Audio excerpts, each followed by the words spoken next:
y eso honra al Señor también. Ahora vamos a disponer nuestro corazón, nuestros oídos, para escuchar la enseñanza que el Señor ha puesto en el corazón de Eduardo. Vamos a leer, estamos siguiendo Hebreos, la carta a Hebreos, la estamos haciendo domingo tras domingo. Hoy día llega un punto álgido en la carta, es el capítulo 8, vamos a leerlo para dar paso a Eduardo que nos va a compartir la predicación. El autor de Hebreos escribe lo siguiente, dice: ahora bien, el punto principal de lo que venimos diciendo es que tenemos tal sumo sacerdote, el cual se sentó a la diestra del trono de la majestad en los cielos, ministro del santuario y de aquel verdadero tabernáculo que levantó el Señor y no el hombre. Porque todo sumo sacerdote está constituido para presentar ofrendas y sacrificios, por lo cual es necesario que también éste tenga algo que ofrecer.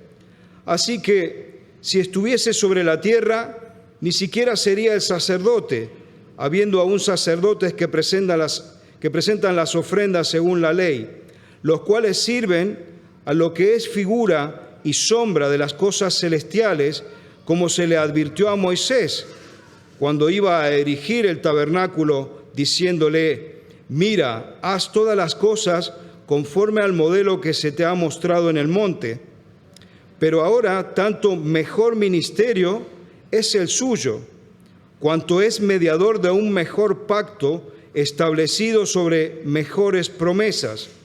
Porque si aquel primero hubiera sido sin defecto, ciertamente no se hubiera procurado lugar para el segundo. Porque reprendiéndolos dice: he aquí vienen días, dice el Señor, en que estableceré con la casa de Israel y la casa de Judá un nuevo pacto, no como el pacto que hice con sus padres, el día que los tomé de la mano para sacarlos de la tierra de Egipto, porque ellos no permanecieron en mi pacto, y yo me desentendí de ellos, dice el Señor. Por lo cual este es el pacto que haré con la casa de Israel. Después de aquellos días, dice el Señor, pondré mis leyes en la mente de ellos, y sobre su corazón las escribiré, y seré a ellos por Dios, y ellos me serán a mí por pueblo. Y ninguno enseñará a su prójimo, ni ninguno a su hermano, diciendo: conoce al Señor, porque todos me conocerán, desde el menor hasta el mayor de ellos, porque seré propicio a sus injusticias, y nunca más me acordaré de sus pecados y sus iniquidades. Al decir nuevo pacto, ha dado por viejo aquel primero, y lo que se da por viejo se envejece, está próximo a desaparecer. Vamos a orar un momento y después los niños hasta los 12 años pueden subir. Padre Celestial, gracias por este momento de formación, Señor. Gracias porque tú tienes este espacio para que la Escritura pueda trabajar en nuestro corazón, Señor, y poder llevarnos a lo que es tu persona, lo que es Cristo, tu Hijo, su obra y lo que estás haciendo. Te pedimos por Eduardo que le ayudes a exponer lo que has puesto en su corazón y que nos ayudes a nosotros a tener la humildad de abrir los oídos y el corazón para entender, Señor, y ponernos en discusión en aquello que tú quieres tratar con nosotros. Te damos las gracias por tu constancia y por tu amor al trabajar con tu pueblo. Por medio de Jesús y sus méritos, oramos. Amén. Hebreos capítulo 8. Hebreos capítulo 8 es uno de aquellos capítulos que son tan maravillosos que necesitaríamos mucho tiempo para ir desgranando. Mira el versículo primero, por ejemplo. Ahora viene el punto principal de lo que venimos diciendo, está haciendo una especie de resumen a su boda de toda la carta, es que tenemos un sumo sacerdote, hablando de Jesús. Tenemos un sumo sacerdote. No es que tendremos o hemos tenido, sino tenemos un tal sumo sacerdote, el cual se sentó a la diestra del trono de la majestad en los cielos, donde habla de su gran triunfo en la cruz y que ahora se ha ascendido y está en el cielo y entonces por lo tanto capaz de ir intercediendo por nosotros. Hay muchas maneras de ir examinando este capítulo. Notamos, por ejemplo, en versículo 4, cuando habla de aún sacerdotes que presentan las ofrendas según la ley. Nos da a entender de que había sacerdotes en aquel momento en Jerusalén haciendo estos sacrificios, que entonces implica que esta carta a los hebreos fue escrita antes de la destrucción del templo en Jerusalén en el año 70.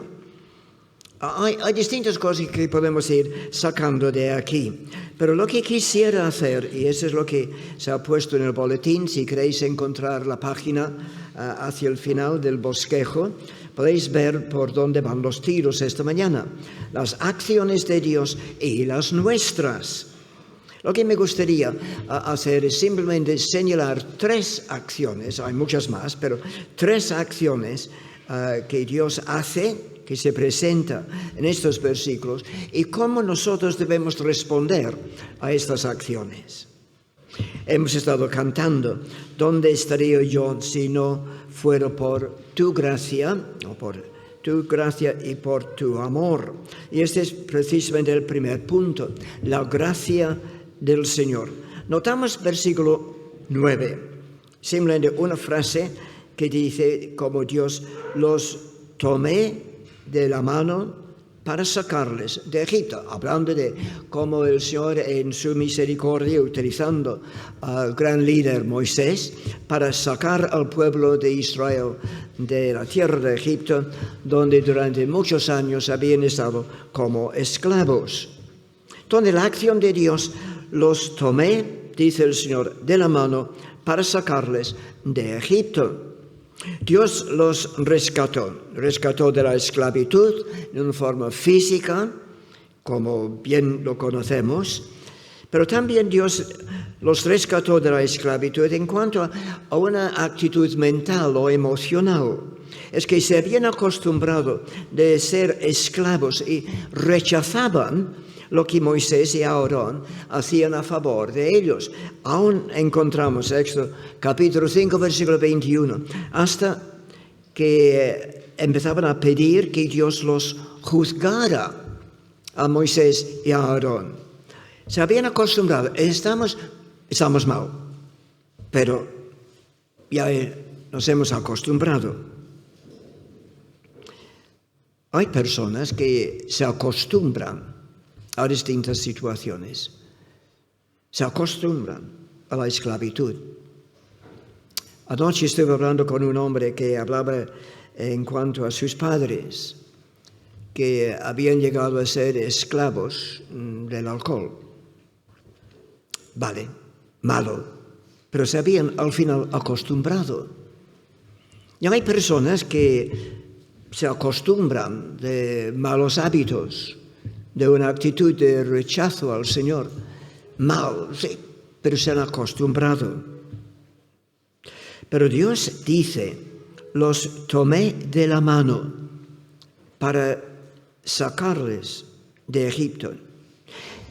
¿Podéis ver una acción tierna por parte del Señor? Mira lo que dice, los tomé de la mano, como un padre con su hijo. Como sabéis, tenemos un hijo, Carlos, y cuando él era pequeño, cuando andábamos por el parque, entonces podía dar un dedo mío y entonces lo cogía y entonces podíamos ir andando. Pero para cruzar una calle, ¿qué hacía yo? Agarraba su mano, no iba a dejarle soltar. Y en un sentido, eso es lo que Dios dice. Los tomé de la mano para sacarles de una situación de peligro, sacarles de una situación de esclavitud, para traerlos hacia mí, como dice en Éxodo capítulo 20. Entonces, la gracia de Dios, la acción de Dios, los tomé de la mano, y tantos de nosotros aquí esta mañana podemos ir diciendo, esto es lo que Dios ha hecho en mi vida. ha tomado mi mano y ha cambiado mi vida. No solamente en relación con el pasado y presente, sino también en cuanto al futuro. Entonces, si la acción de Dios es su gracia de ir tomándonos la mano, ¿cuál debe ser nuestra acción o nuestra reacción? Pues en el boletín lo pongo aquí: agradecimiento y devoción. Agradecimiento, eso es lo que en un sentido hemos estado pensando durante estos días en Semana Santa. Cuando Pedro escribió su primera carta, capítulo 1, versículo 18, dice eso: sabiendo que fuisteis rescatados de vuestra vana manera de vivir, lo cual recibisteis de vuestros padres, pero habéis sido rescatados no con cosas corruptibles, como oro o plata, sino con la sangre preciosa de Cristo. Pedro dice a aquellos creyentes: sabéis una cosa muy concreta.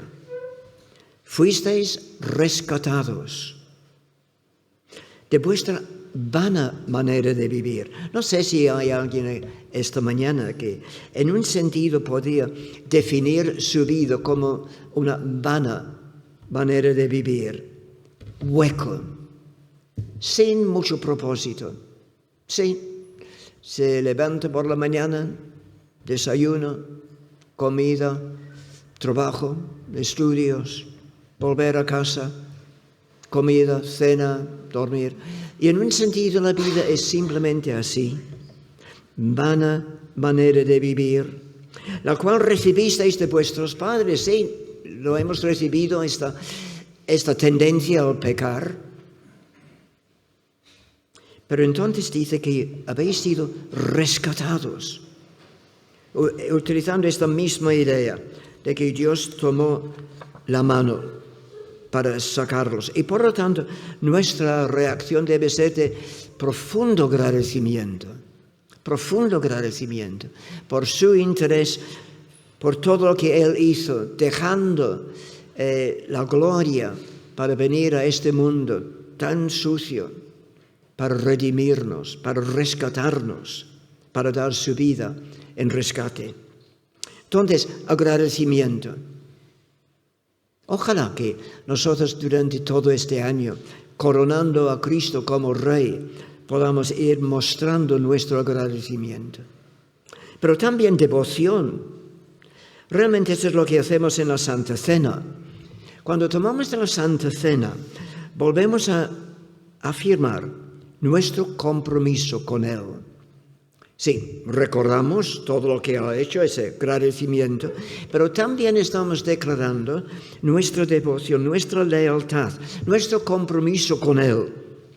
Pero no solamente con Él, sino también con su pueblo, con los demás creyentes, que son nuestros hermanos, y también con su causa. Hay un versículo curioso en Levítico capítulo 22 que explica un poco por qué Dios sacó al pueblo de Israel de Egipto. Yo, el Eterno, dice al final del capítulo 22, versículos 32 y 33, yo, el Señor, que os santifico, que os saqué de la tierra de Egipto para ser vuestro Dios. Entonces es como si Dios lo firmara. Yo, el Eterno. Entonces Dios había hecho una cosa tremenda en la vida del pueblo de Israel. Los sacó de la esclavitud, aunque estaban tan acostumbrados a ello, para transformarlos, para que pudieran vivir con Él. Eso es lo que el Señor quiere hacer en tu vida, en mi vida. Rescatarnos de una mala manera de vivir que podemos ver mañana seguro al ir a trabajar o a ir a estudiar. Vana manera de vivir. Dios quiere hacer este milagro en nuestras vidas por su gracia. Lo que Dios hace, segunda cosa que Dios hace, lo va enseñando. Pondré mis leyes. Versículo 10. Hebreos capítulo 8, versículo 10, parte hacia el final. Pondré mis leyes en la mente de ellos y sobre su corazón las escribiré.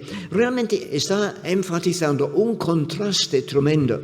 Y este contraste encontramos capítulo 9, versículo 4. Hablando de la arca del pacto que estaba en el templo, en el lugar más santo, lugar santísimo. Y entonces dentro de este arca había varias cosas. Había, dice versículo 4, una urna de oro que contenía el maná, lo que el pueblo de Israel había estado comiendo durante aquellos 40 años en la peregrinación en el desierto. La vara de Aarón que reverdeció y las tablas del pacto. Podéis recordar que después de 2 meses al llegar hasta el monte de Sinaí, al salir de la tierra de Egipto, entonces Dios hizo un pacto con su pueblo. ¿Y cómo hizo este pacto? Pues si tú vas al banco y pides una hipoteca, entonces, si te lo conceden, entonces hacen un pacto contigo.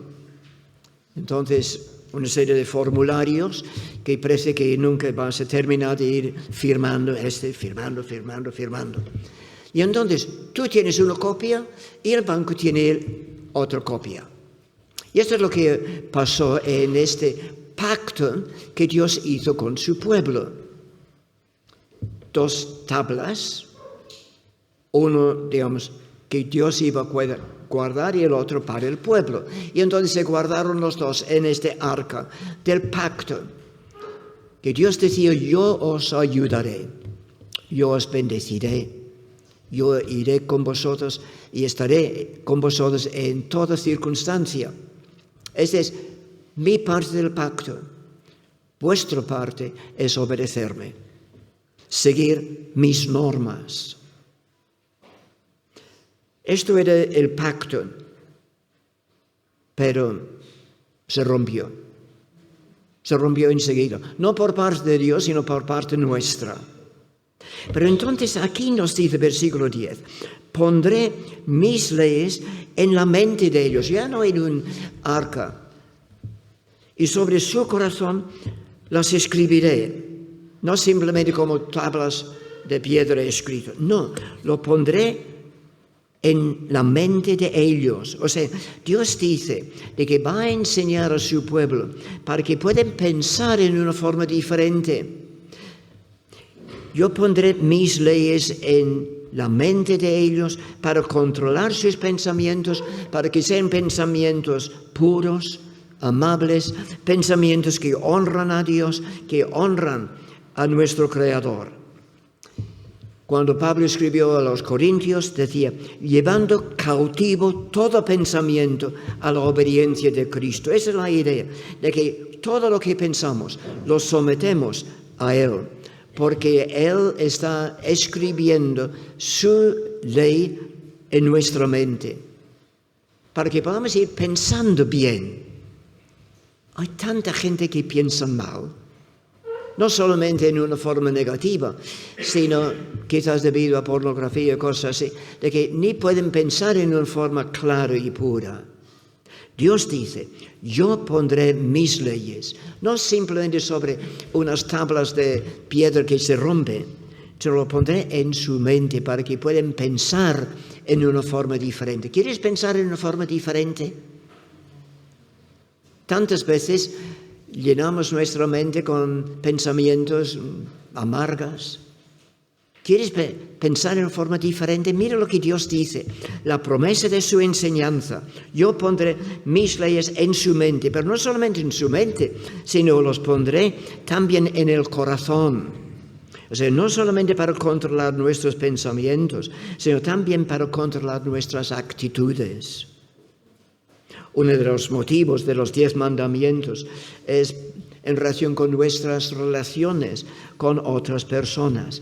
Efesios capítulo 4, versículo 16, dice que el Señor obra en nuestras vidas para que cada uno pueda ir ayudando mutuamente según la actividad propia de cada miembro. O sea, va ayudando a los demás, porque pone su enseñanza, sus leyes, no solamente en nuestra mente, sino también en el corazón, no solamente para controlar nuestros pensamientos, sino también nuestras actitudes hacia los demás, actitudes en casa, actitudes donde trabajas o donde estudias.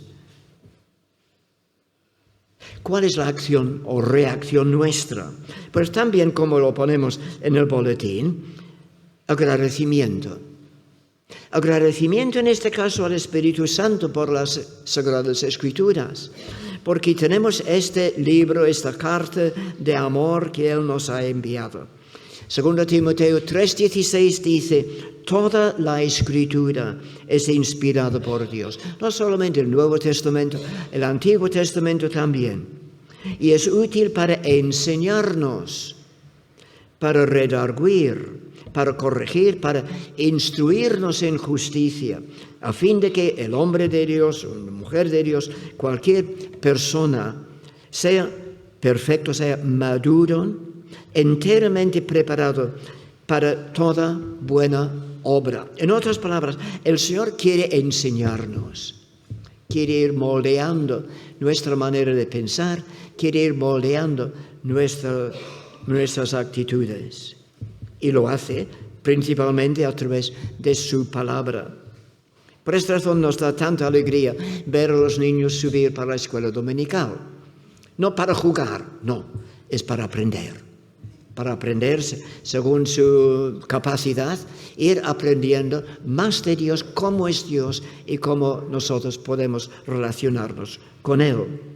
Lo mismo ocurrió ayer, que Carlos y Rosana con los preadolescentes, que tuvieron una reunión que esperamos que pueda ir repitiéndose cada mes o lo que sea. Que oportunidad para ir aprendiendo más de su palabra.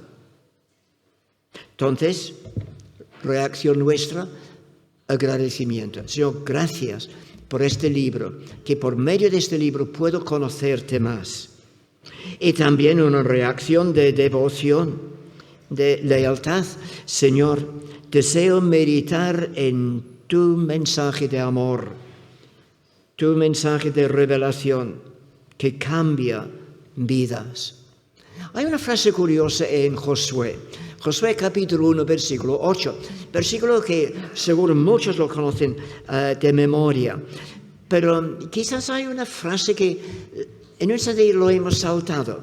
Dice: nunca se apartará de tu boca este libro de la ley, sino que de día y de noche meditarás en él.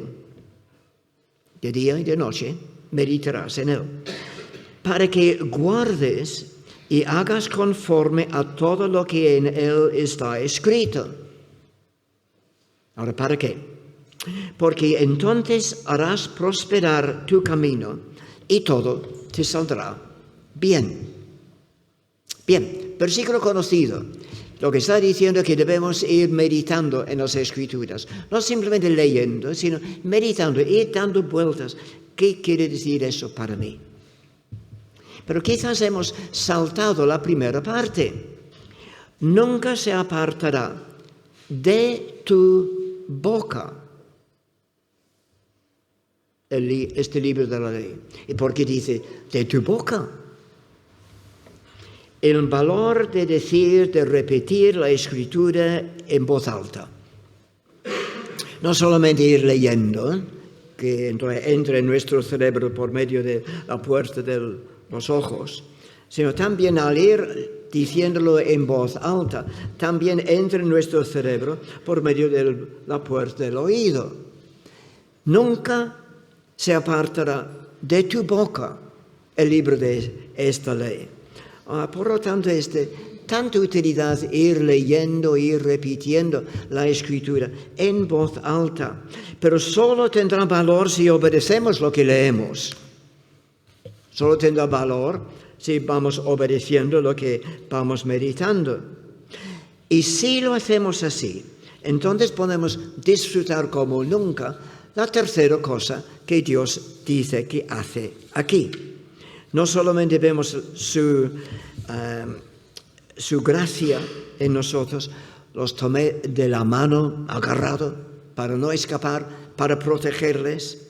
No solamente que pondré mi ley en su mente y en su corazón, sino también vemos la bondad de Dios en el versículo 12.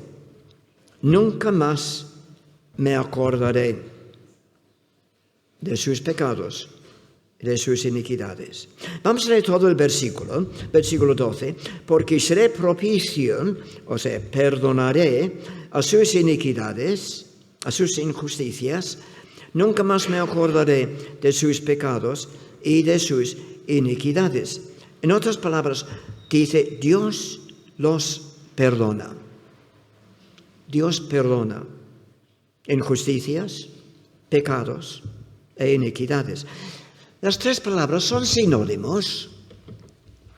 Algunas personas han pensado, sí, son sinónimos.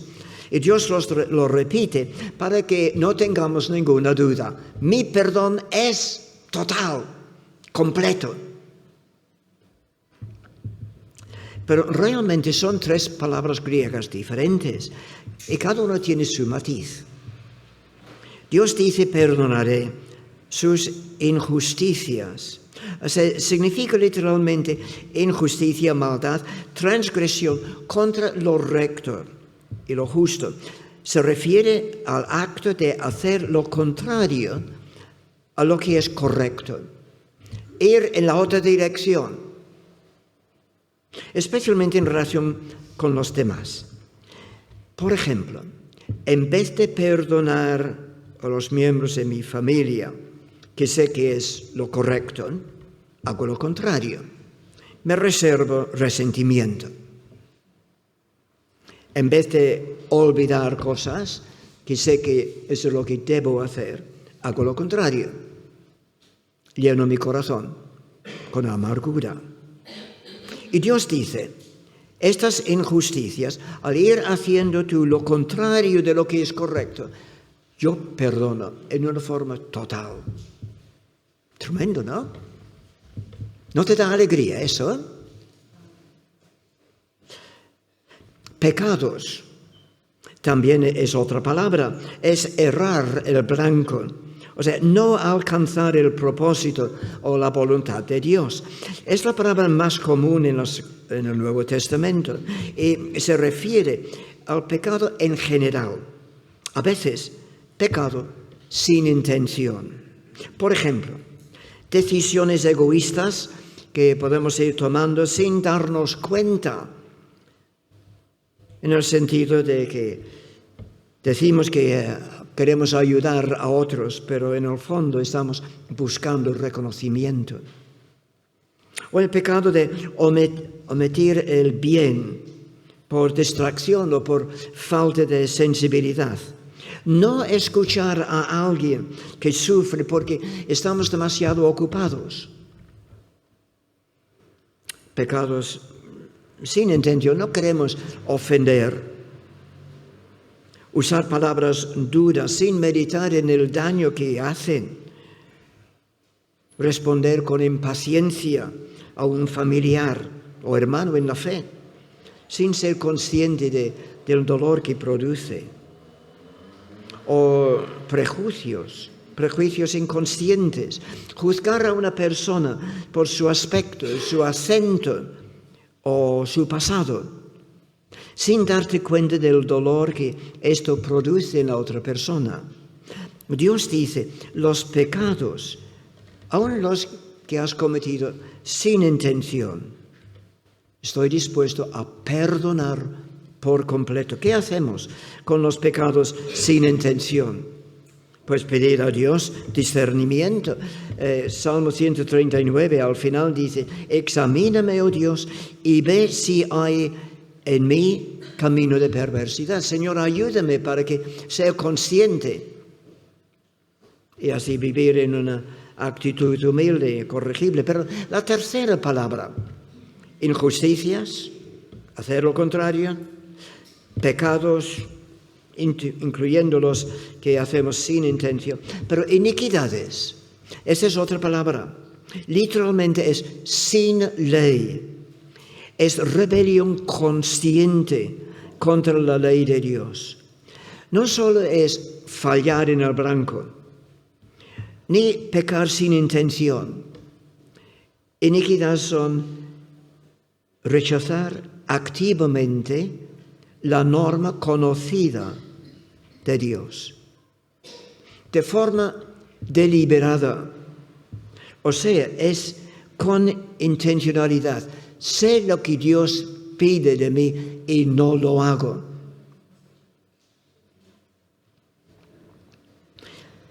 Y mira con atención lo que Dios hace. Nunca más me acordaré. O sea, el perdón de Dios es un perdón total, sobre la base de arrepentimiento, sobre la base del versículo 11. Dice, porque todos me conocerán. O sea, es una relación personal. No es simplemente que Dios dice, perdona a toda la humanidad y punto, ya está. No, está hablando de una relación personal que nosotros podemos sostener con Él, Padre e Hijo. Sin esta relación viva, no conoceremos estas tres cosas que Dios nos habla esta mañana. No conoceremos esta gracia del Señor. No iremos conociendo la enseñanza que el Señor quiere ir haciendo, restaurando nuestro pensamiento y también las actitudes. No iremos disfrutando de la bondad del Señor. Es que tenemos que ir conociéndole personalmente, en una forma viva, día tras día. Entonces la reacción nuestra, pues otra vez las dos palabras, agradecimiento. Porque Cristo ha abierto el camino al trono de la gracia. No lo mereces, no lo merezco. Pero debido a lo que Cristo hizo en la cruz, que hemos estado celebrando estos días de Semana Santa, debido a lo que Él hizo, ha hecho el camino abierto para que podamos acercarnos a Dios, no para que Él vaya juzgándonos, condenándonos, echándonos de su presencia que merecemos, sino podemos encontrar el perdón total del Señor. Perdón total. ¿Cuál entonces debe ser nuestra reacción? Agradecimiento. Profundo agradecimiento. Agradecimiento que pone una sonrisa en nuestra boca. Nos da un nuevo brillo en nuestra vida que nos ayuda a andar aún por un valle de sombra de muerte. Nos ayuda a andar en medio de circunstancias muy difíciles. Devoción. No solamente quiero leer y meditar en las Escrituras, quiero orar. Quiero ir coronando a Cristo en mi vida. Quiero ir imitándole. Él perdona. Por lo tanto, yo también quiero perdonar. Él muestra paciencia increíble conmigo. Yo quiero ir mostrando paciencia con los demás. ¿Por qué? ¿Me permites volver a 1 de Pedro, capítulo 1, versículo 18? Sabiendo, no intentando imaginar, sabiendo que fuisteis rescatados de vuestra vana manera de vivir, lo cual recibisteis de vuestros padres, no con cosas corruptibles como oro o plata, sino habéis sido rescatados con la sangre preciosa de Cristo. ¿Le has dado las gracias? ¿Estás viviendo tu acción de gracias? ¿Está modificando tu manera de vivir? ¿Está modificando tu manera de actuar con otras personas? ¿Estás viviendo tu gratitud al Señor? Señor, ayúdanos. Ayúdanos a realmente ir viviendo nuestra gratitud y que sea visible con nuestra lealtad al Señor en toda circunstancia. Que el Señor nos bendiga. Tenemos un par de oraciones, porque esto que hemos escuchado tiene que ver contigo y conmigo. Quizás si miras la foto del boletín de portada, creo que es bueno que te recuerdes cuál es tu Egipto espiritual. El mío estaba por allí, por Argentina, unas montañas muy altas. Muchos estaban por aquí, por Cataluña, por Chile, por Venezuela, por Ecuador. En el caso de Eduardo, por Inglaterra. ¿Recuerdas tu Egipto espiritual? Y el Señor te tomó de la mano y te sacó. Vamos a orar un momento expresando al Señor nuestra gratitud.